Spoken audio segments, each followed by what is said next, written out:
नमस्कार। आज हम एक बहुत ही महत्वपूर्ण दस्तावेज पर गहरी नजर डालने वाले हैं, राष्ट्रीय पाठ्यचर्या की रूपरेखा 2023, जिसे हम एनसीएफ 2023 भी कहते हैं।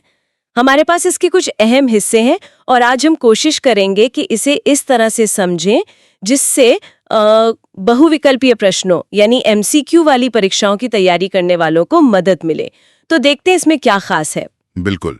और एनसीएफ 2023 मतलब ये सिर्फ एक दस्तावेज नहीं है, ये तो भारत में स्कूली शिक्षा किस दिशा में जाएगी उसका एक नक्शा है एक तरह से।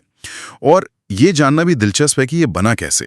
देश भर से आप सोचिए 13 लाख से ज्यादा लोग, नागरिक, छात्र, पेरेंट्स और करीब 1.5 लाख शिक्षक और शिक्षाविद, उन सबसे राय ली गई। 1.5 लाख शिक्षक और शिक्षाविद, ये तो वाकई बहुत बड़ा स्तर है परामर्श का। अच्छा, तो चलिए फिर इसके जो मूल सिद्धांत हैं उन पर आते हैं। परीक्षा के लिहाज से इसमें क्या अहम है? देखिए, सबसे पहले तो ये समझना होगा कि एनसीएफ जो है वो टीचर्स और करिकुलम बनाने वालों के लिए एक गाइड की तरह है। कोई hard and fast rule book नहीं है। इसमें स्पष्टता पर जोर है, स्पेसिफिसिटी जिसे कहते हैं। मतलब जहां जरूरत लगी वहां उदाहरण दिए, सुझाव दिए, लेकिन वो बाध्यकारी नहीं है।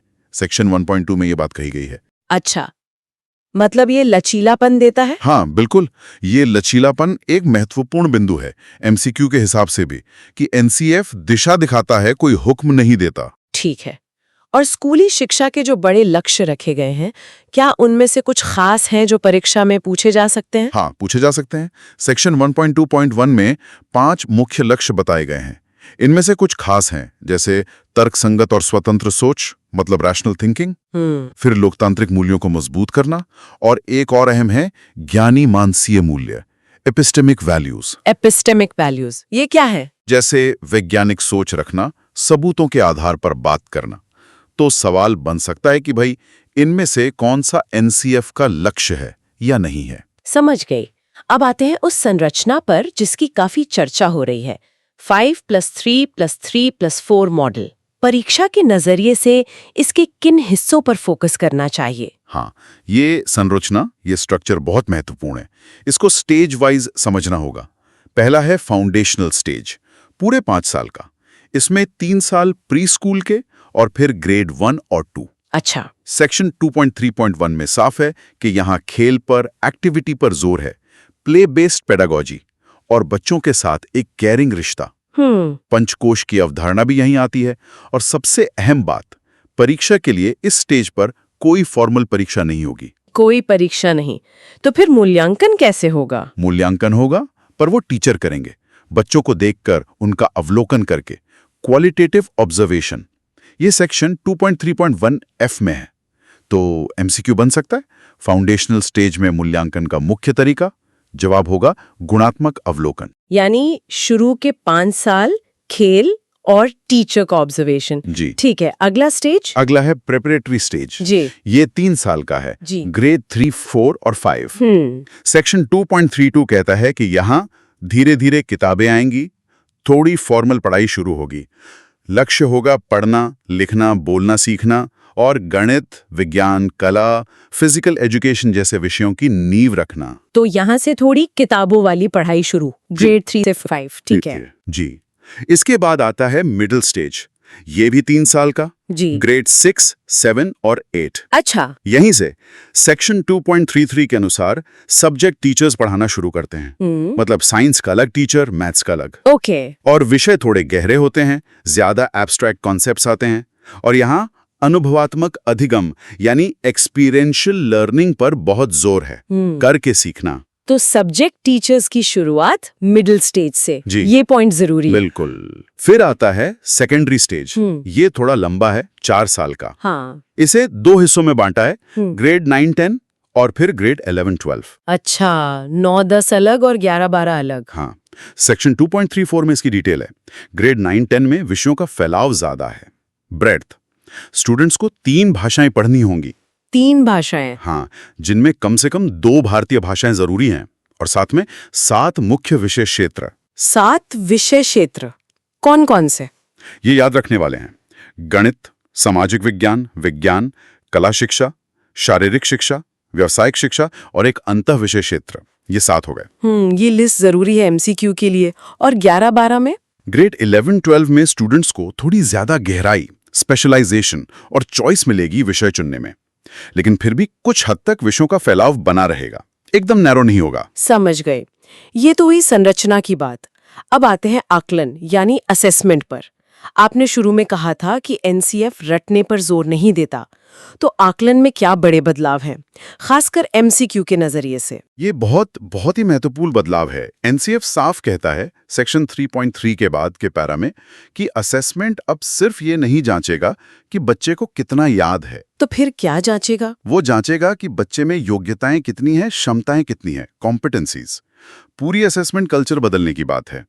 आकलन अब सिर्फ सीखने का यानी असेसमेंट ऑफ लर्निंग नहीं होगा। अच्छा, बल्कि ये सीखने के लिए असेसमेंट फॉर लर्निंग और सीखने के रूप में असेसमेंट एज लर्निंग भी होगा। ये ऑफ, फॉर और एज लर्निंग, हाँ इसमें क्या फर्क है?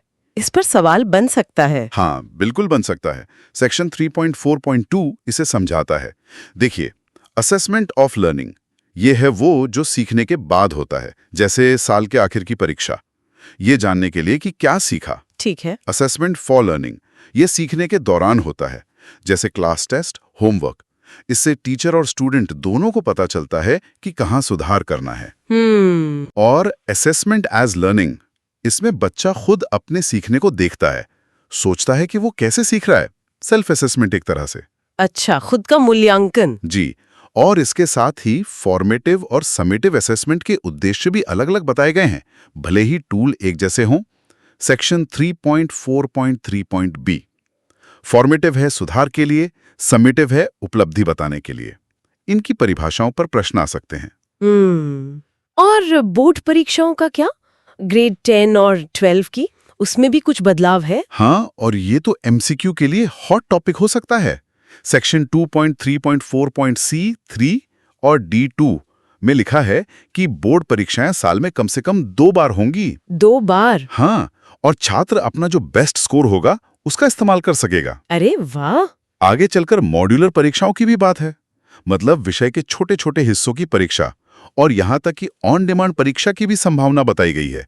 जब छात्र तैयार महसूस करे तब परीक्षा दे। साल में 2 बार बोर्ड परीक्षा और बेस्ट स्कोर का ऑप्शन, ये तो वाकई स्टूडेंट्स के लिए बड़ी राहत की बात हो सकती है। अच्छा, अब एनसीएफ के उन हिस्सों पर आते हैं जो भारतीय मूल्यों और ज्ञान पर जोर देते हैं। ये भारत में निहितता यानी रूटेडनेस इन इंडिया की बात काफी होती है। परीक्षा के लिए इसमें क्या ध्यान रखना है? ये एनसीएफ का एक अहम हिस्सा है। पार्ट बी चैप्टर 1 इसी पर है। इसका सीधा मतलब है कि हमारी शिक्षा हमारी जड़ों से जुड़ी हो।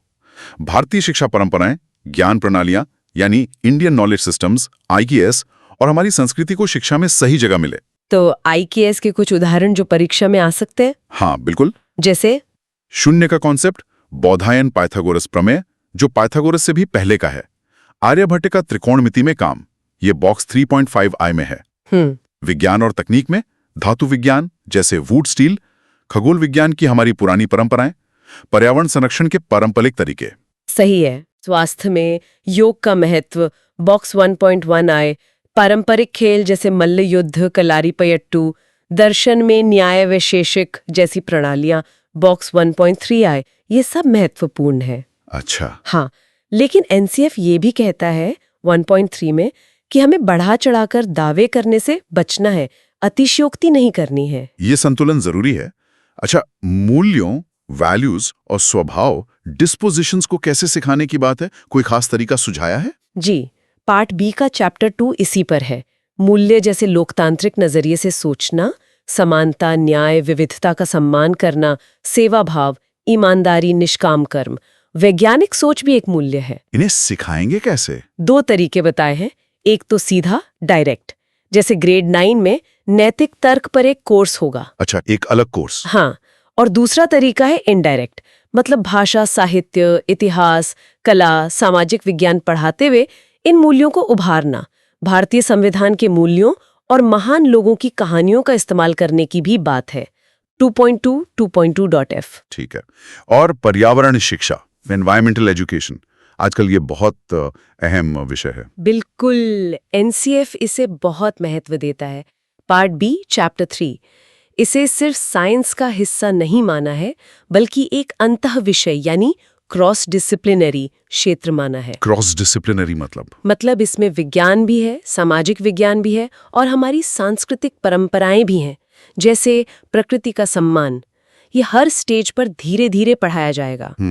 और एक खास बात, MCQ के लिए ग्रेड 10 में इसे एक अलग अंतःविषय क्षेत्र के तौर पर पढ़ाया जाएगा। Part C, section 7.5। Okay, grade 10 में अलग से। और समावेशन, इंक्लूजन और टेक्नोलॉजी ICT के बारे में संक्षेप में क्या है? समावेशन पार्ट बी चैप्टर 4 का मतलब है कि शिक्षा सबके लिए हो, कोई बच्चा पीछे न छूटे, खासकर वो बच्चे जो सामाजिक या आर्थिक रूप से पिछड़े समूहों SCDG से आते हैं। इसमें गाइडेंस और काउंसलिंग की भूमिका को भी अहम माना गया है। ठीक है। और ICT पार्ट बी चैप्टर 6 को एक टूल की तरह देखा गया है। सीखने सिखाने को बेहतर बनाने के लिए, डिजिटल कंटेंट बनाने के लिए, वर्चुअल लैब्स के लिए, लेकिन साथ में सावधानी बरतने को भी कहा है, खासकर छोटे बच्चों के स्क्रीन टाइम को लेकर।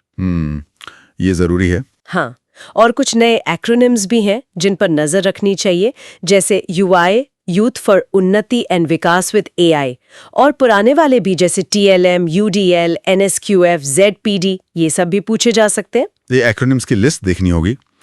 चलिए अब आते हैं सबसे बड़े हिस्से पर, पार्ट सी, जो अलग अलग करिकुलम एरिया और पढ़ाने के तरीकों पर है। इसे MCQ के लिहाज से कैसे समझें?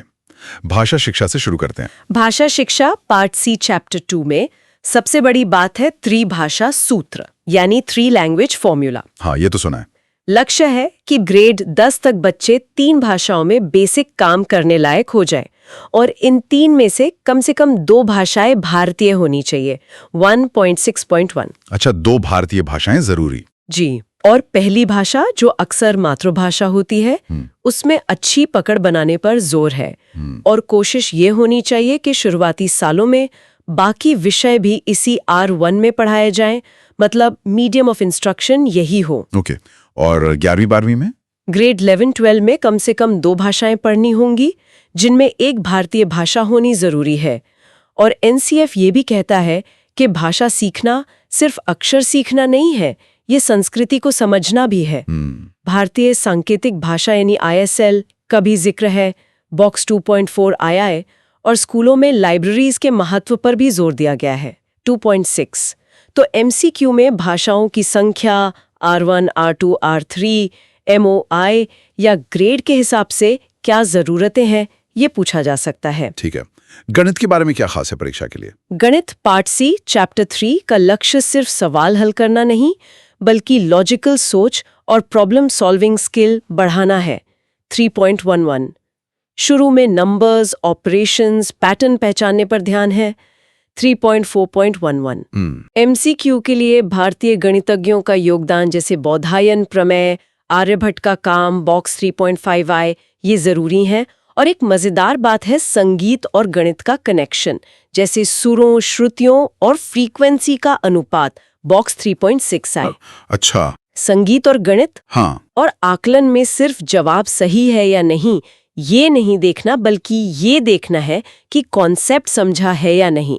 3.6.2 कॉन्सेप्चुअल अंडरस्टैंडिंग। ठीक है। विज्ञान में किन बातों पर ध्यान दें? विज्ञान पार्ट सी चैप्टर 4 में जोर है साइंटिफिक इंक्वायरी की क्षमता बढ़ाने पर। मतलब बच्चे खुद सवाल पूछें, जांच पड़ताल करें, कॉन्सेप्ट्स को समझें, विज्ञान का इतिहास जानें और उसे दूसरे विषयों से जोड़ें। मिडिल स्टेज में एब्स्ट्रैक्ट कॉन्सेप्ट्स आते हैं, जैसे एटम का स्ट्रक्चर, पीरियोडिक टेबल जैसे पैटर्न समझना, और एक जरूरी बात है बच्चों की ऑल्टरनेटिव कॉन्सेप्शंस, मतलब उनकी जो गलत धारणाएं होती हैं उन्हें एक्सपेरिमेंट्स के जरिए चुनौती देना। अच्छा, उनकी गलतफहमियां दूर करना। हाँ, और इसके लिए साइंस केट लैब, टिंकरिंग लैब्स जैसे साधन होने चाहिए। MCQ में अलग अलग स्टेज के मुख्य कॉन्सेप्ट्स या साइंटिफिक मेथड पर सवाल आ सकते हैं। और सामाजिक विज्ञान, इसमें तो इतिहास, भूगोल, नागरिक शास्त्र सब आ जाता है। बिल्कुल। सामाजिक विज्ञान पार्ट सी चैप्टर 5 में इसी बात पर जोर है। इन सब को अलग अलग देखने के बजाय एक साथ इंटरडिसिप्लिनरी तरीके से देखना। अच्छा। मिडिल स्टेज में थीम के आधार पर पढ़ाई होगी, जैसे निरंतरता और बदलाव या शासन। सेकेंडरी स्टेज में थोड़ी गहराई में जाएंगे, भारतीय संविधान और अलग अलग स्रोतों को एनालाइज करना, तर्क बनाना, इन स्किल्स पर जोर है। 1.6.2 जे। ठीक है, अब कला, शारीरिक शिक्षा और व्यावसायिक शिक्षा, इन तीनों को संक्षेप में बताइए एमसीक्यू के लिए। हाँ, देखिए, कला शिक्षा, art education, part C, chapter 6 है। इसमें visual arts, music, dance, theatre सब है। लक्ष्य है expression, aesthetic sense, cultural awareness. एक शब्द याद रखिए, कला एकीकरण, आर्ट इंटीग्रेशन, मतलब दूसरे विषयों को कला के जरिए पढ़ाना। 1.6.3 डी, 6.32। अच्छा, आर्ट इंटीग्रेशन। जी। फिर शारीरिक शिक्षा, physical education, part C, chapter 8। लक्ष्य है health, fitness, sportsmanship, team work. इसमें भारतीय खेल जैसे योग, कुश्ती, मलखम को शामिल करने की बात है। 1.4.J.8। असेसमेंट प्रदर्शन पर आधारित होगा। 8.7.2। और व्यावसायिक शिक्षा, vocational education, part C, chapter 9। इसमें श्रम की गरिमा पर जोर है। इसे NSQF लेवल से जोड़ा गया है। मोटे तौर पर 3 तरह के काम बताए हैं: खेती पशुपालन वाले, work with life forms; engineering कारीगरी वाले, work with machines and materials; और सर्विस सेक्टर वाले, work in human services. Internship जरूरी है।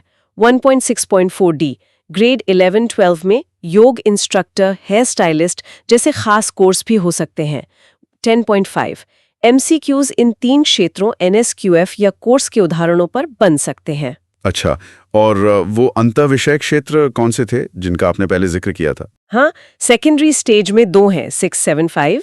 ग्रेड 9 में समाज में व्यक्ति, इंडिविजुअल्स इन सोसाइटी। ये नैतिक तर्क यानी एथिकल रीजनिंग पर फोकस करेगा। इसमें असली जिंदगी की नैतिक दुविधाओं पर चर्चा होगी। 7.5.1। और ग्रेड 10 में पर्यावरण शिक्षा, एक अलग विषय के तौर पर। तो MCQ में इनके नाम, ग्रेड और फोकस पूछे जा सकते हैं। अब आखिर में स्कूल का माहौल और जो सहायक प्रणालियां हैं, सपोर्टिंग सिस्टम्स, उन पर NCF क्या कहता है? ये भी जरूरी है ना? बिल्कुल जरूरी है, क्योंकि सिर्फ किताबें बदलने से पढ़ाई नहीं बदलती। पार्ट डी स्कूल कल्चर की बात करता है। आपसी रिश्ते कैसे हों, विश्वास, सम्मान, स्कूल के प्रतीक, नियम कायदे। टीचर स्टूडेंट का पॉजिटिव रिश्ता बहुत अहम है। चैप्टर 1। और 8E बात करता है फिजिकल एनवायरनमेंट की। मतलब स्कूल कैसा दिखना चाहिए, अच्छी लाइब्रेरी हो या कम से कम क्लासरूम में किताबों का कोना, लैब हो, खाने की साफ सुथरी जगह हो, अच्छे टॉयलेट हों, लड़कियों के लिए खास व्यवस्था के साथ, और खेलने बैठने के लिए खुली जगहें हों। ये सब भी सीखने की जरूरी है, और टीचर्स की ट्रेनिंग और बच्चों की सेफ्टी के बारे में। हाँ, टीचर्स की कंटिन्यूअस प्रोफेशनल डेवलपमेंट, TPD पर बहुत जोर है। पार्ट E, चैप्टर 3, खासकर आर्ट्स, वोकेशनल एजुकेशन जैसे नए एरिया में। और जहां तक हो सके फेस टू फेस ट्रेनिंग को प्राथमिकता देने की बात है। सेक्शन 1.2। अच्छा, ऑनलाइन से ज्यादा फेस टू फेस। जी, और छात्रों की सुरक्षा, स्टूडेंट सेफ्टी तो सबसे ऊपर है। Part D, section 2.3.4।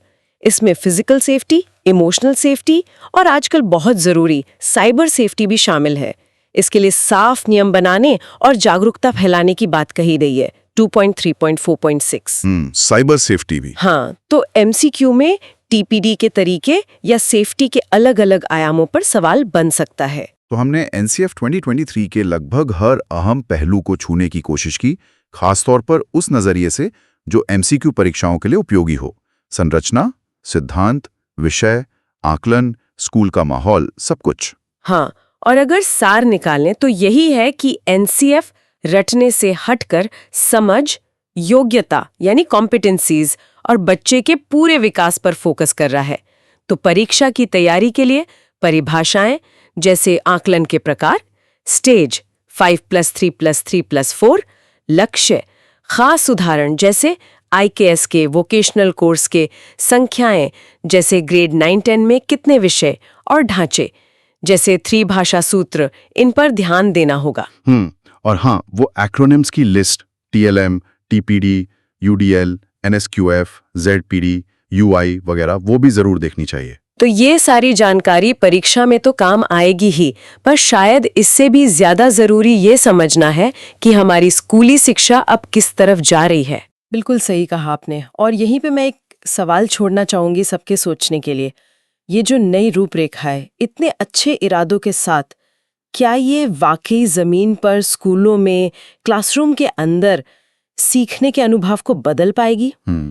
क्या ये हमारे बच्चों को आने वाले कल की जो अनिश्चित चुनौतियां हैं, उनके लिए सच में बेहतर तैयार कर पाएगी? ये सवाल शायद सबसे बड़ा जिस पर हमें सोचते रहना होगा।